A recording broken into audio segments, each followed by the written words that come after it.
Vuelvo a grabar. Bueno, no sé dónde se cortó exactamente, pero estábamos en el punto de ¿para qué le vamos a preguntar a la persona que hayamos elegido para entrevistar? ¿Sí? ¿Cuál es el sentido de esa entrevista? Pero además que eso va a ser el insumo no, porque ese no es el trabajo, va a ser sobre lo que nosotros con ese material vamos a hacer el trabajo, ¿sí? El trabajo grupal, que bueno, como dice en el instructivo, ustedes tienen que aclarar, digamos, de entrada, hacer la presentación, hacer una mínima introducción del trabajo, como, digamos, esos estilos pueden ser muy libres, digamos, no, como ustedes quieran presentar el trabajo, nos cuentan un poco si quieren, cómo eligieron a la persona, por qué la eligieron, nos pueden contar algo de tipo de introducción, ustedes piensen que eso lo tiene que leer alguien que no estuvo cursando, digamos, y tiene que entender qué es lo que ustedes hicieron, ¿sí? Entonces, a un tercero, siempre se escribe así, le cuentan qué van a hacer, qué van a desplegar en ese trabajo escrito. En el desarrollo del trabajo me tienen que contar, bueno, qué le preguntaron, pero no qué le preguntaron, no la pregunta y la respuesta no me interesa tanto, eso es un anexo del trabajo, ¿sí? ¿Qué pregunta concreta o qué respuesta concreta les dio la persona? Eso puede, digamos, forma parte, pero como anexo, ¿sí? Ustedes pueden referirse a esa pregunta y a esa respuesta, pero no necesariamente la tienen que reproducir. A mí no me interesa que me pongan un diálogo, ¿sí? Eso no es el trabajo, ¿sí?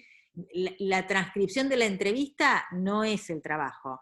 Es que ustedes me relaten ese diálogo, pero que me lo vayan relatando, digamos, dando cuenta todo lo posible de que ustedes entendieron los conceptos por los que están preguntando, digamos. A ver, yo quiero que aparezcan conceptos como interdisciplina. En el trabajo me tienen que dar cuenta de que ustedes entendieron ese concepto, que preguntaron por eso y que la respuesta les aclaró o no, o quedó confuso, pero lo que haya sucedido allí, si esta persona trabaja o no interdisciplinariamente, por ejemplo, ¿por qué? Sí o no. ¿Por qué? Me tienen que decir, ¿sí? Porque la interdisciplina significa tal cosa, o por qué no trabaja porque la interdisciplina, no se dan las condiciones de la interdisciplina como aparecen en el texto, por ejemplo, y pueden aludir al texto, ¿sí? Tampoco me tienen que reproducir el texto, porque yo el texto, obviamente la que lo voy a leer soy yo el texto lo conozco, no me tienen que reproducir el texto, aludir a la autora, sí, y a cómo ustedes entendieron ese concepto, no reproducirlo, ¿sí? No copiarlo, no tiene sentido. Luego, digamos, entender, por ejemplo, algunas concepciones, bueno, si tenemos tiempo, creo que sí, vamos a desplegar ahora, después cuando termine de explicar esto, los conceptos de Pichon-Rivière, esta clase. De Pichon-Rivière hay 2 o 3 conceptos que nos interesan que figuren en lo posible. Ninguno, digamos, no vamos a forzar que aparezcan, ¿sí? Si no aparecen, no aparecen. Pueden incluso señalar que no aparecen determinados conceptos y decir, bueno, no aparecen los conceptos, tales conceptos, y explicar de alguna manera cuáles son. Lo pueden hacer por la negativa, digamos, para que aparezca en el trabajo.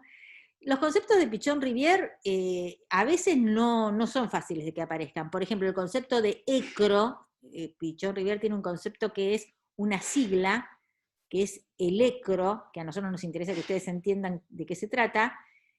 ECRO quiere decir esquema conceptual referencial operativo. Eso quiere decir la sigla ECRO, ¿sí? Y lo que propone Pichon-Rivière es que nosotros, cuando trabajamos, cuando abordamos cualquier realidad, tenemos un esquema conceptual, como una idea previa sería, ¿sí? Un esquema conceptual. Por ejemplo, ustedes tienen un esquema conceptual de lo que es la enfermería, de para qué se trabaja en enfermería, ¿sí? ¿Cuál es el sentido de que exista la enfermería como profesión, ¿sí? Entonces, eso formaría parte de lo que es un necro, si se quiere, ¿sí? Un esquema conceptual, o sea, yo tengo un preconcepto, ¿sí?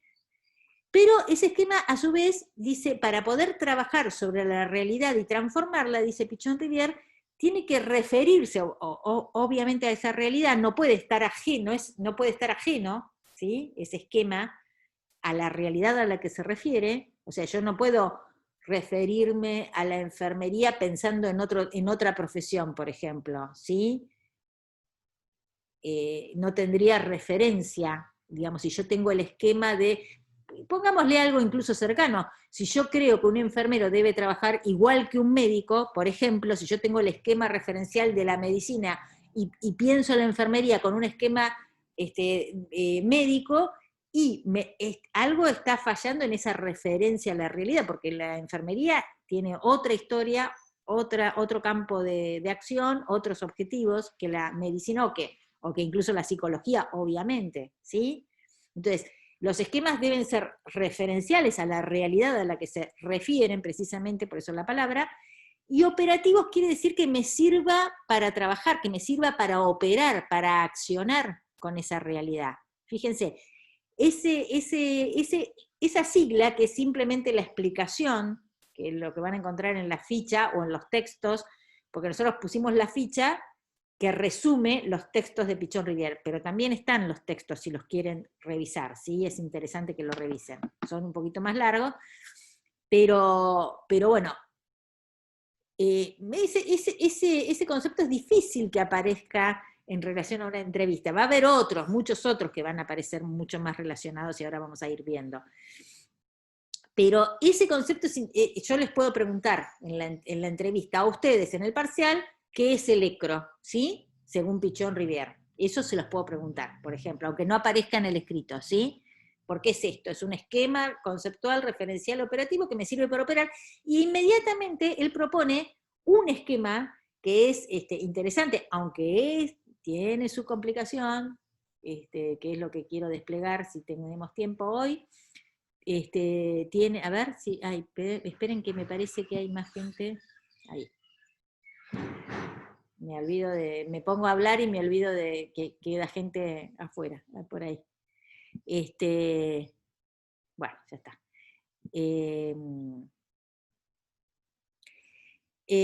Inmediatamente nos explica, por ejemplo, nos da un ejemplo de un ECRO con el que él trabaja precisamente y con el que él propone trabajar en los grupos de tareas, en los grupos, él diferencia distintos grupos, ya les dije, los grupos que se proponen una tarea, que se juntan para hacer una tarea, que es el estilo, digamos, el estilo de grupos que van a hacer ustedes, pero también habla, y en los textos lo van a encontrar, también, por supuesto, él armaba grupos terapéuticos, o sea, ya nombraba cuál era la tarea de ese grupo. La tarea era hacer una terapia de grupos, ¿sí? Él fue un psicoanalista que proponía trabajar en grupos.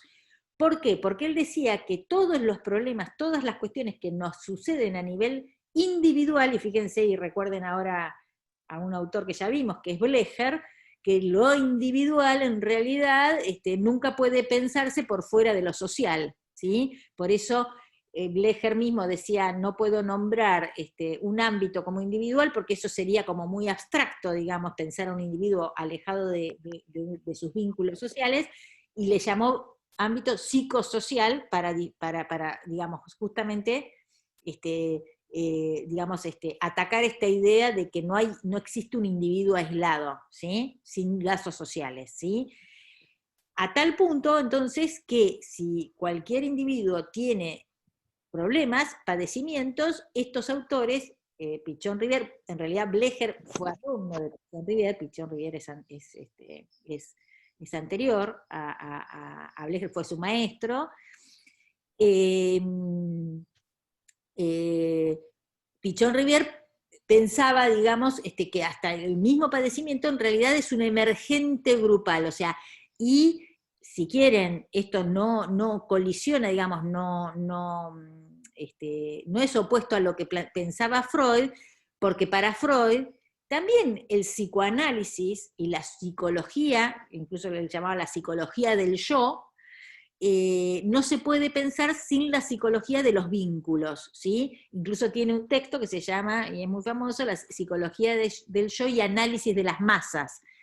Es un texto que nosotros no vemos, pero que da cuenta de que en realidad a los sujetos y a la psicología no se la puede pensar aislada de los lazos sociales, de los enfoques sociales, de los enfoques comunitarios como plantean estos autores. Y nosotros suscribimos a esto, por supuesto. Porque por supuesto que en el campo de la psicología hay distintos enfoques, y hay enfoques, si se quiere, podemos llamarlo desde este lugar, individuales o individualistas, ¿sí? Nosotros preferimos los enfoques comunitarios. Eso no quiere decir que no trabajemos con cada una de las personas. Trabajamos en el ámbito psicosocial, pero desde un enfoque social, desde un enfoque comunitario. ¿Qué quiere decir eso? Que no desgajamos a ese individuo de toda su historia familiar, comunitaria, de contexto, ¿sí? No lo aislamos para pensarlo como un sujeto, digamos, absolutamente individual, cuyos padecimientos no tienen nada más que ver que con su propia persona o con su propio cuerpo, con su propia biología. ¿Se entiende eso? Eso es lo que no hacemos. Nosotros pensamos a un sujeto como un emergente, lo que emerge, digamos, todo lo que piensa, lo que siente, lo que hace, emerge de sus lazos sociales. ¿Se entiende eso? Y sus lazos sociales se desarrollan en grupos. A lo largo de la vida nosotros vamos perteneciendo a distintos grupos. Por eso les decía que un grupo es el grupo familiar, ¿sí? El primer grupo. Y estos autores, y van a ver también en estas, a lo largo también de alguna alusión, digamos, a esta cuestión de lo que los autores que trabajan y que, digamos, enfocan como unidad de análisis los grupos y no los sujetos aislados, hablan de grupos primarios y grupos secundarios, muy simplemente, porque no hay más tipo de grupos, hay grupos primarios y grupos secundarios. Es más, el grupo primario, podemos decirlo en singular, porque el grupo primario de cada uno es la familia, ¿sí? Ese es el grupo primario. Los grupos secundarios que vamos a formar parte a lo largo de nuestra vida, de alguna manera los que trabajan a nivel, digamos, de la psicología grupal, si se quiere, o de la psicología social, entienden que los grupos secundarios o los conflictos que se producen en los grupos secundarios de alguna manera reeditan aquellos conflictos que cada sujeto vivió y, digamos, y fue marcado por su grupo primario. Fíjense, ¿no? Vuelve a ser la idea psicoanalítica de que lo que nos pasa en la adultez tiene una historia infantil, ¿sí?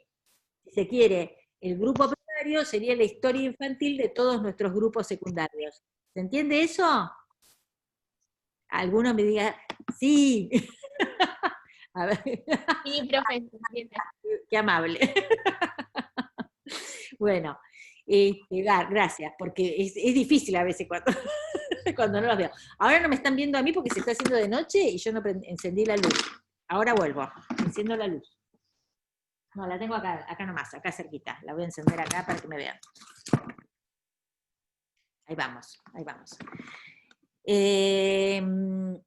Bueno, me estoy metiendo ya rápidamente en los grupos. El otro concepto que les decía de Pichon-Rivière es un concepto que les va a llamar la atención el nombre, lo van a leer tranquilamente, que es este concepto del cono invertido. ¿Qué es el concepto? El concepto digo yo, ¿por qué? Porque en realidad es más que un concepto, les diría así, es un ecro. El cono invertido es un esquema conceptual referencial operativo. Esto que él describe como esquema conceptual referencial operativo. Van a encontrar allí que este cono invertido le sirve a Pichon-Rivière como una herramienta para pensar, pero no solamente para pensar, para conceptualizar, esquema conceptual, para conceptualizar el grupo, pero no solamente el grupo, el trabajo en el grupo, porque es operativo, porque sirve para trabajar, sirve para accionar. Entonces, ustedes van a ver que en ese esquema él va a intentar mostrar cuál es el movimiento de un grupo. En este caso, si se quiere, podemos pensar y nos va a acercar más a lo que es la idea del grupo terapéutico, si se quiere. El grupo que se reúne para superar los padecimientos de cada uno de los que forman parte del grupo, pero que en esa tarea grupal, ¿sí?, se va a ir hablando, pensemos por ahí que nos es más cercano, se trabaja mucho en grupos en temas de adicciones, saben ustedes, en temas de alcoholismo, eso es muy famoso, en temas de cualquier tipo de adicción, ¿sí? Se trabaja mucho en grupo. Después en otro tipo de temas no se trabaja tanto en grupo, ¿sí? En nuestro país no hay tanta tradición, ha habido en otras épocas, bueno, fue muy perseguido en su momento, justamente, ¿no? En las épocas de dictadura, uno no se podía agrupar, así que imagínense lo que pasaba con las terapias de grupo. Si uno no se podía agrupar, obviamente fueron perseguidas esos terapeutas y esos tipos de prácticas. Por eso quedó una marca bastante difícil de levantar en nuestro país con respecto a, porque fueron perseguidos, ¿sí?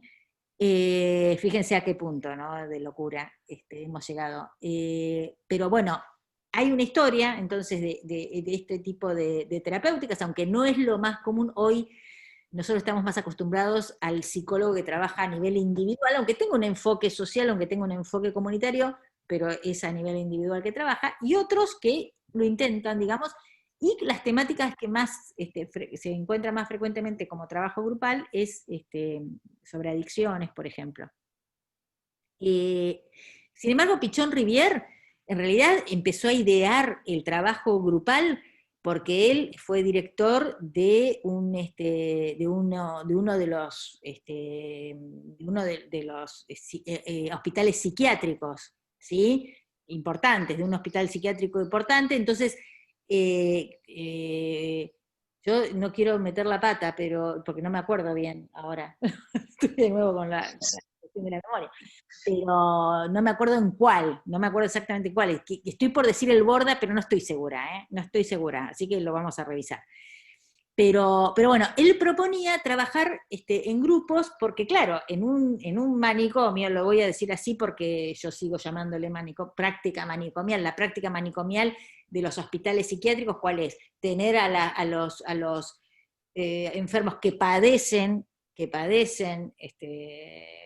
por salud mental, digamos, porque hoy hablamos de padecimiento mental o padecimiento subjetivo, más que de enfermedades, de acuerdo a la ley de salud mental, son a veces decenas o cientos de pacientes internados, con la idea de que aislarlos de sus medios podía ser curativo, podía ser terapéutico, ¿sí? Bueno, esta es la idea que la ley de salud mental viene a abolir, digamos, porque no hay ninguna evidencia científica de que una persona aislada para siempre, como suele suceder con esas escaladas, digamos, y con esas, digamos, trayectorias de estos pacientes que entran a una institución de este tipo y a veces no salen más, eso es lo que intenta abolir la ley de salud mental, ¿sí? Fundamentalmente, para que ustedes sepan, no es tema nuestro, pero estamos en ese contexto.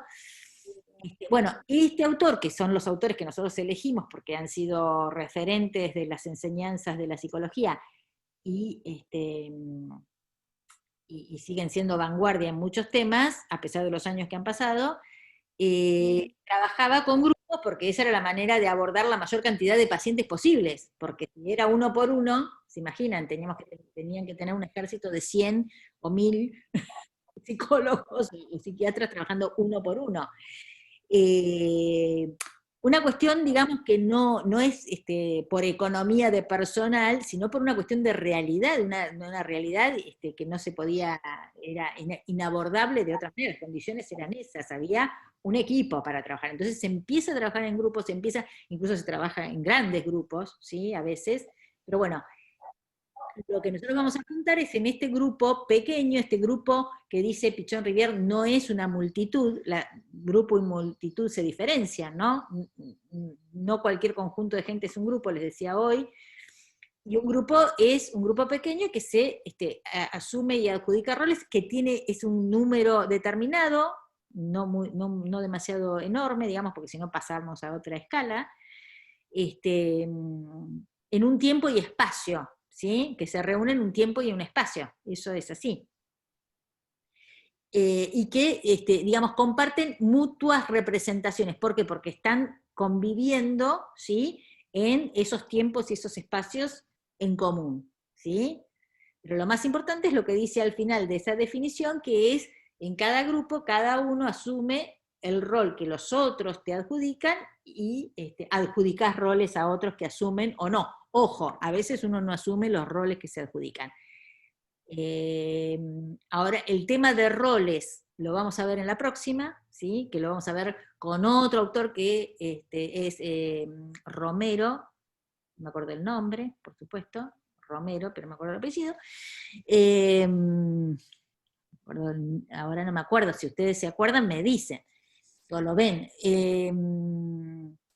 que va a trabajar el tema de los roles. El tema de los roles en un grupo, como la palabra lo dice y nosotros lo usamos habitualmente, ustedes saben que el rol no coincide exactamente con la persona. Una persona puede, por un lado, puede tener, a ver, ¿qué me dicen? Ah, el Hospicio de las Mercedes hoy es el Borda. No estaba equivocada, gracias. Gracias, Valeria. Bien. Les estaba diciendo los roles, una persona puede tener más de un rol, ¿sí? Y un mismo rol puede ejercerse en distintos momentos por varias personas, ¿sí? Por ejemplo, la conducción de un grupo puede estar ejercida en un momento por uno y después puede seguir otro conduciendo, ¿sí? Los estilos, después vamos a ver los estilos de esas conducciones, digamos, la clasificación que hace Romero en relación a al rol de líder, que es un rol fundamental en los grupos, y también otro tipo de roles, ¿sí? Pero eso, la siguiente, que son todos temas de los que tienen que leer, porque les puedo preguntar en el grupo, cuando hagamos el oral, pero también tienen que extraer los conceptos para hacer las preguntas en la entrevista, no se olviden de eso.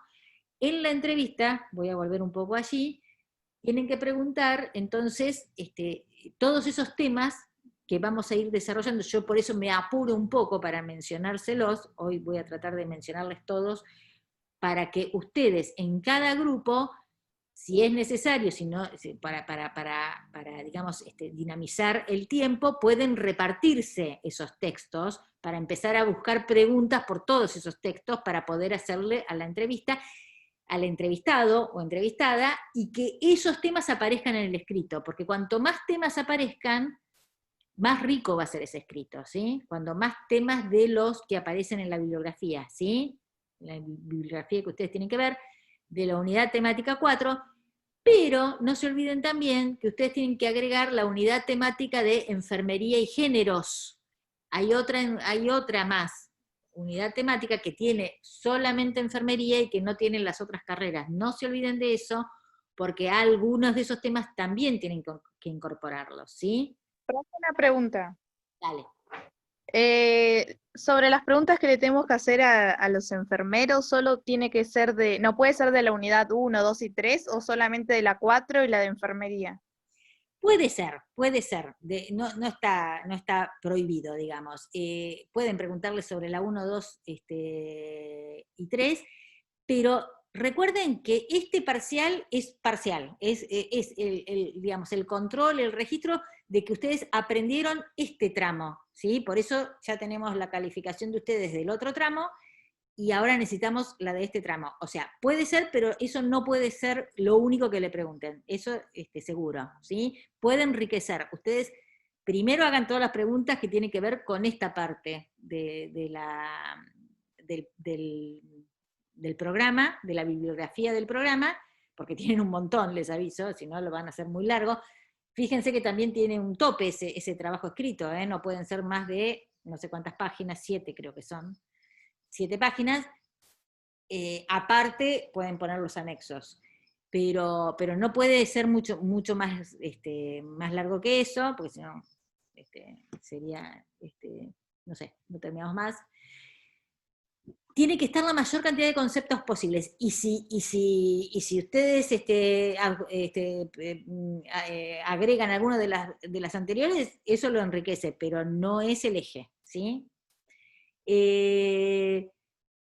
Quiero seguir con esto porque dejé medio cortado lo del cono invertido, que es un esquema que permite pensar, les decía, esa dinámica grupal, que ustedes, eso sí que va a ser difícil que aparezca en la entrevista, porque A ver, ese esquema es una herramienta, en realidad, ya les dije, para un terapeuta, para un psicólogo terapeuta de grupos, para trabajar en la superación de determinados problemas en el grupo, ¿sí?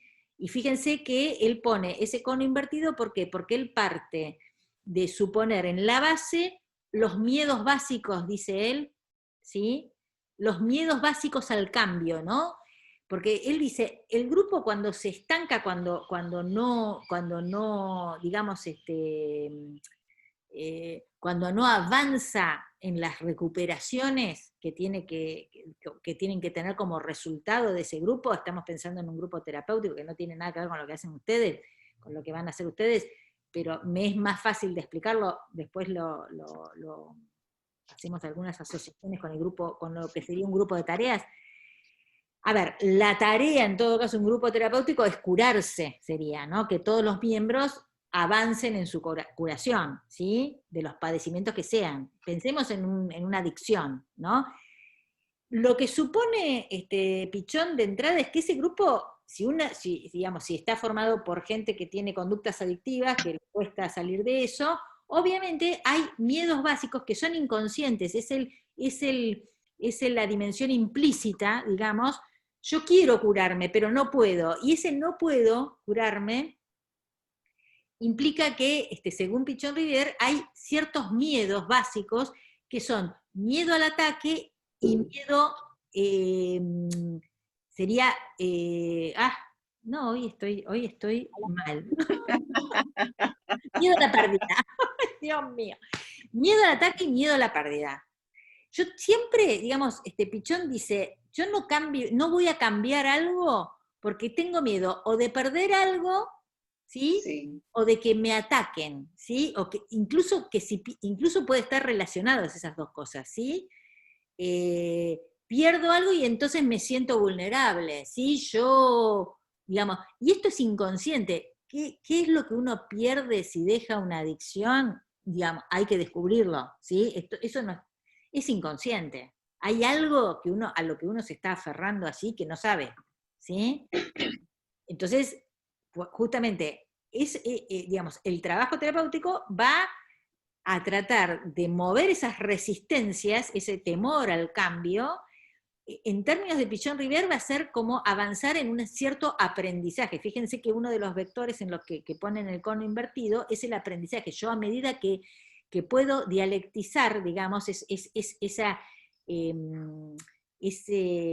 espiral que él con lo que él ilustra ese movimiento es como una dialéctica, ¿no? Voy dando vueltas sobre determinadas cuestiones y puedo ir desde lo implícito, o sea, desde ese miedo básico, hacia lo explícito, arriba, y ustedes van a ver todos los vectores que son la comunicación, el aprendizaje, que es lo que voy a ver explícitamente, lo que sí va a ser manifiesto, de lo implícito a lo manifiesto. Y esa es la tarea de un grupo, si se quiere, terapéutico. Esto que les estoy explicando, no lo van a ver, se está agotando de nuevo, ay no, bueno, vamos de nuevo al coso, lo puedo poner de nuevo, ¿no? Ponemos de nuevo el coso. Ponga de nuevo. No, de nuevo no, pongo el mismo, pinchamos. Ponga el mismo, profe, entramos bien. Bien. ¿Qué me van a preguntar? ¿Quién me preguntaba? No, profe, por ejemplo, mi hija hace terapia grupal. Ah, buenísimo, sí. Entonces, esto para justamente lo que usted dice, sociabilizar con el otro, aprender a escuchar al otro y no hablar siempre de un tema que le interesa solo a uno. Bien. Y hacen esas cosas. Perfecto. Socializar más.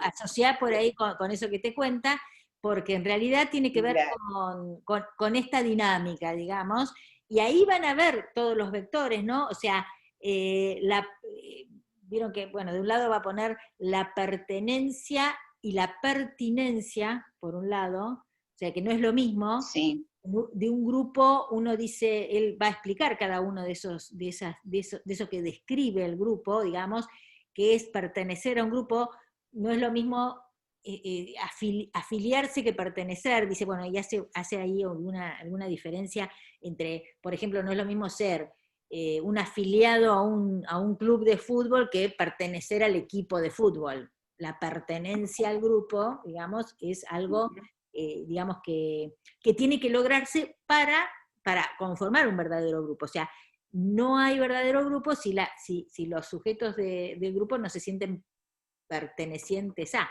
Es lo que van a experimentar ustedes. Ustedes van a ver que en cuanto se junten van a decir, bueno, en general es lo que pasa, es lo que hemos visto. La mayoría va a querer que ese grupo sea el mejor grupo. Eso muchas veces pasa, ¿no? Bueno, nosotros tenemos que lograr realizar la tarea, digamos, justamente no frustrarnos, no fracasar, triunfar en la tarea, eso es lo que se propone en general, se proponen en general los grupos, y para eso, eso ya me da, digamos, una sensación de, este es mi grupo, no es distinto al otro, ¿sí? Yo pertenezco a ¿no? Y eso ya me da una sensación de pertenencia.